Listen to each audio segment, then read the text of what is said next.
Thank you very much for having me. I'd like to thank the organizers and Teachers College. If you think of the title of my talk, this is what in Spanish we would call un homenaje at Teachers College, which is to say a bow in that direction. I promise those are the last words in Spanish I'm going to use, and I also won't use Latin. Okay, but that's the basis for the title of my remarks. And so I have a few slides and a few thoughts I'd like to share with you. But the overall interest is to think about two things that we may think of as opposite. On the one hand, the rise of an international testing regime and the fascination that international tests has, and the extent to which these international tests have been influential, for better or for worse. And on the other hand, student centrism, the degree to which curricula and pedagogy it could be seen as increasingly student-centered. And so I'm going to show you some slides that may or may not surprise you, but they deal with these two different phenomena: international testing on the one hand, and on the other hand, student-centered education.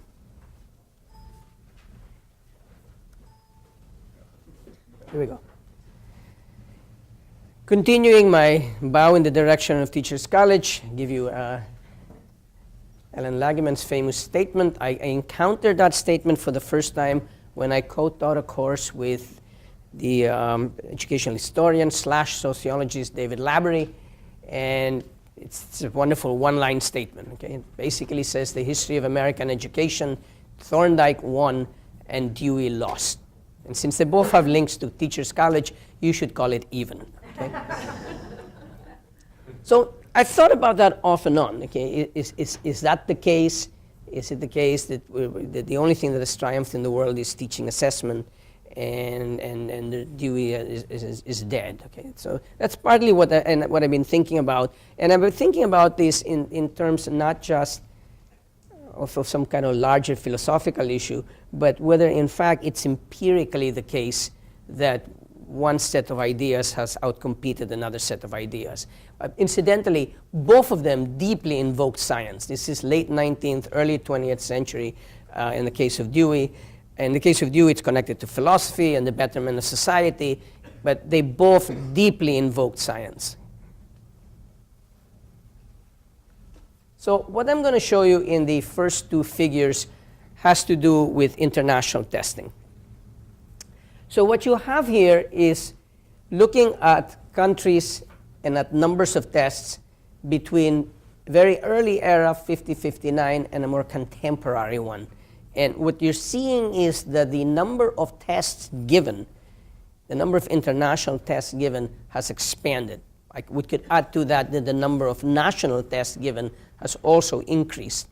But over this period of time, it's quite dramatic and quite linear. What we also see is that the number of countries that participate in these tests has increased. So if you look at the last era, 2000 to 2012, what that means is that there are 100 countries that have taken at least one of these international tests. And if you look at the same figure, the blue, and you look at it early on, it's about 10 countries. Okay? So what started as a cottage industry has become a interstate set of practices, and is much more. I mean, how many people here remember the first international math and science test? It was not even science, it was just math. Yeah, if you wrote a doctoral dissertation on it, you can't participate in this quiz, okay? But, you know, most of us don't remember that. I mean, there was actually a long essay by Alex Inglis discussing this issue, but not many. The second one caught our attention and led to A Nation at Risk, okay, which is a little document talking about the dangers of our mediocre system. Okay? The current version of that looks at higher education, and it's called The Gathering Storm. Okay? For those of you who don't know, we do not develop those phrases in the United States. Academics do not have that kind of imagination. We hire consultants that come up with those phrases, and then we mouth them again and again. Okay? This is gospel truth. So the point of this thing is to show that we live in a world which is increasingly populated by international tests on the one hand, and by more and more countries participating in this test. This is a crude first cut. And what we're looking at here is scholarly journals, dissertations, theses, reports, books that contain titles like Trends in International Math Science Study, or PISA, or the reading. Okay? So if we actually did a more in-depth study, the numbers would be sharper. But again, the point here is that these tests were less cited in the early 1990s, and they are more cited later on. The drop here is an artifact, and it has to do with we're doing averages for 3 years, and 215 is 2 months in. Okay? So if we had all of 215, one would anticipate that that would actually go up. It would not drop. I'm just highlighting that that drop is an artifact. But again, both of these figures are designed to suggest what I think most of us already know, which is we live in a world of international testing. International tests have increased. Numbers of countries that participate have increased. Therefore, you can organize conferences around international assessments, and everybody pretends that we know what we're talking about. Okay? I mean, some people like it, some people don't, but it's not as if we're introducing a subject that people don't know much about. And if we had tried doing international assessments in the 60s, I think people would have thought, what are we talking about? You know, each country has its own traditions, its own culture, its own history, its unique educational system. Back in the 60s, James Coleman could not get every state to cooperate with his survey. Okay?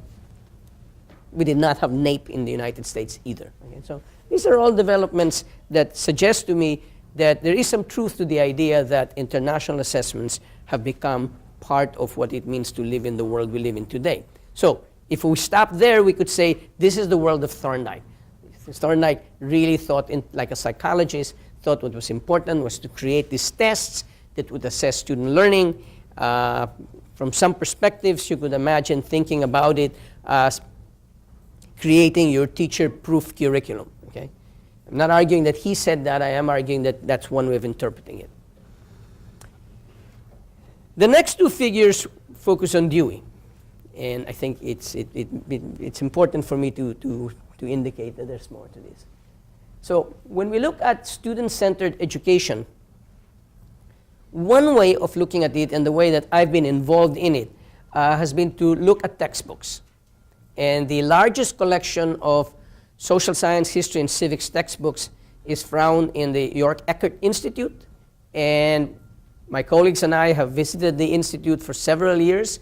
We've gone through 3 waves of studies, one looking at 1970s to the present, the second 1950s, and the most recent one, which we're only beginning to analyze, is a century long, looking from 1900 to the present. So we're looking at textbooks, and we're looking at the countries from which these textbooks come from. Obviously, there's no random sampling here. We have what we can get, and we're trying to get to at least 2 textbooks per country. And so we end up with something like 50 countries for some of the analyses. But the point is to try to get this over time. And an earlier analysis was published in Social Forces, and it looked at the rise of student centrism in textbooks. That only looked at 1970 to the present. This one is just descriptive. It moves back to the 1950s. We have 87 countries that we've coded this for. The countries range from Western Europe and North America to Latin America, to Asia, to Africa. Needless to say, some regions are better represented than others, so you don't want to generalize beyond this particular sample. But what we find there, and what we mean by student centrism is, I think, what most people would think of as student centrism, meaning, do you have textbooks that have open-ended questions? Do you have textbooks that have activities and projects? If you live in the United States today, you might think, well, everyone has textbooks like that. If you look at textbooks earlier on, they tend not to have pictures, or the pictures are only the famous scientists, or in some countries, the president of the country, okay? And everything else is text. So we're looking at the degree to which they have pictures, they have activities, they have open-ended questions, By the way, you could also do an analysis of the rise of the term project-based learning, which is very fashionable and has gone up.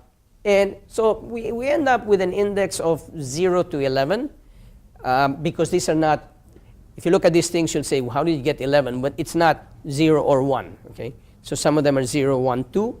And what you have here is, again, a simple characterization of changes over time. And very early on, textbooks tend not to be student-centric. Over time, they tend to be more student-centric. Now, textbooks are only part of the curriculum. We do not know how they're used in the classroom. You could imagine a highly student-centric textbook that is presented to students in a very non-student-centric way. Okay, so we don't know that. We don't have data on enacted curriculum. This is, in some sense, the curriculum that's been planned or designed, and we're only looking at textbooks.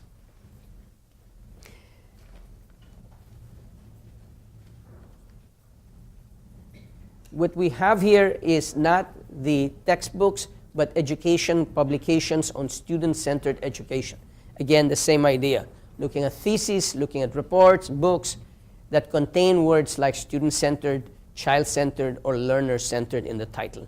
And if anything, we're underestimating the degree to which this emphasis is in published work, because we're not looking at things like project-based learning. And so it's very conservative. On the other hand, you could argue that none of this doesn't necessarily mean positive.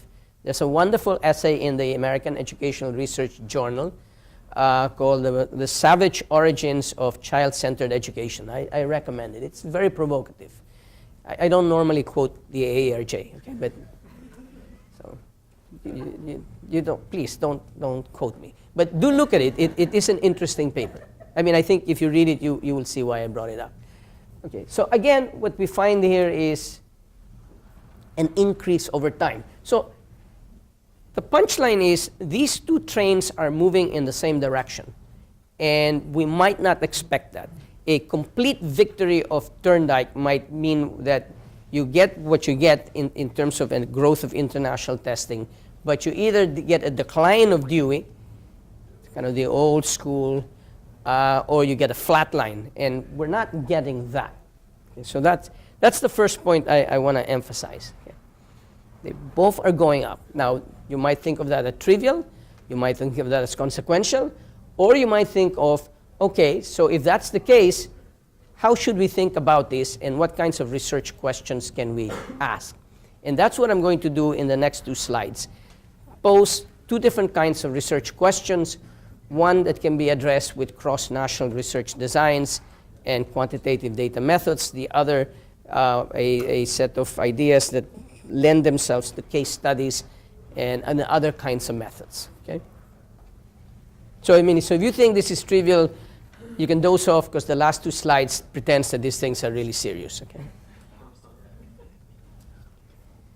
So one obvious question at the country level is it the case that countries that are more invested in the international testing regime are less likely to be student-centered in their textbooks and more generally in their curricular and pedagogical policies?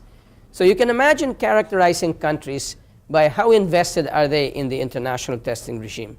And that can be measured by the numbers of tests that they've been participating in. That can be measured by the length of time they've had these tests. And you can see whether, in fact, such countries are less likely to have student-centered curricula. Again, either looking at the textbooks or developing some other measure, looking at how much educational policy emphasizes student-centered learning.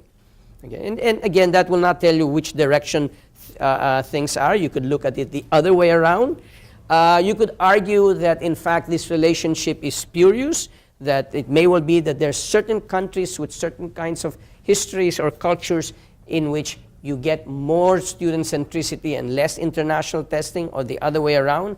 The level of sophistication in quantitative methods has increased, that one can imagine various ways of dealing with what sometimes is called the problem of endogeneity. So I don't see that as an intractable problem. Okay? But so this is something one could actually study. Again, the one measure I have is student centricity in textbooks, but you can imagine looking at policies. You can imagine looking at pedagogies. There certainly are international conferences that deal with this. So you could imagine trying to characterize countries. Remember, if you think the United States, this often seems hopeless, okay? Because we don't have a coherent federal policy on education. We don't have a coherent federal policy, period, okay? But if you go to other countries, it's easier to identify coherent policies at the national level. And it is not as daunting a task to try to figure out how much they emphasize certain kinds of pedagogies versus others. Okay? Now, it may well be that the issue isn't simply how much they are participating in international tests. Maybe the question is whether, in fact, they have a long history in national testing. So here the issue would not be just simply international tests, but how much are they involved in national testing. It may also be that one goes further and looks not just at national testing, but whether they're engaged in national high-stakes testing. And I have a colleague called Evan Schofer who's working on this particular set of issues. What kinds of countries do high-stakes testing, and what are the consequences of having high-stakes testing on access to higher education, for example? Okay? You can sort of see why that might be an interesting issue.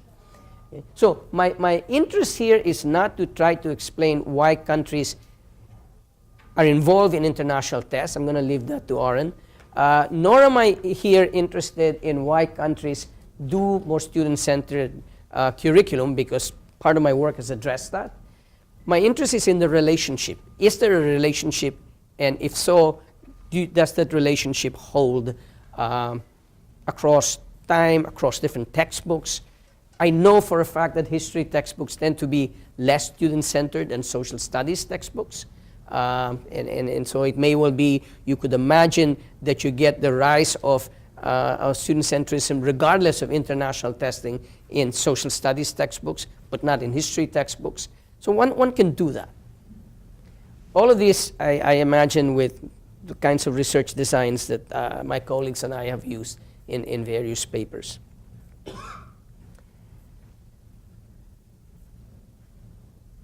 I make the assumption that there are tensions between a more Thorndike-like approach and a more Dewey-like approach.